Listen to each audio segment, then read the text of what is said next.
So finally కుమారి 21F release అవుతుంది. So ఎలా అనిపించింది రిలీజ్ అనగానే? యాక్చువల్లీ నాకైతే మాత్రం I was very excited because it's one of my favourite films that I have done. So ఆ cinema జనాలకు కూడా చాలా నచ్చింది and now it's releasing. To be honest, నేను సినిమా థియేటర్లో చూడలేదు. Okay. I don't usually watch my films in theaters. Okay. But re-release for this one I want. Okay. I want to experience it in theaters. Yeah. Okay. May we know the reason ఎందుకు మీ films మీరు థియేటర్స్లో చూడరు? అంటే actually గట్టి రీజనే లేదండి.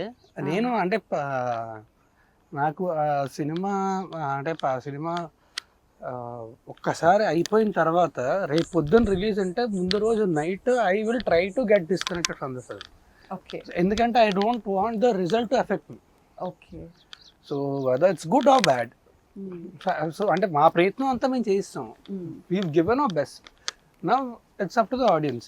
So I try to get disconnected. ఇప్పుడు సినిమా బాగా ఆడేసింది అంటే తలకెక్కిపోయి, లేదు అంటే బాధపడిపోయి, అలా కాకుండా I try to. That's why అంటే రిలీజ్ అయ్యే ముందు వరకు కూడా 8 రోజులు అక్కడ చాలాసార్లు చూస్తాను, కానీ the second it releases I will try to disconnect.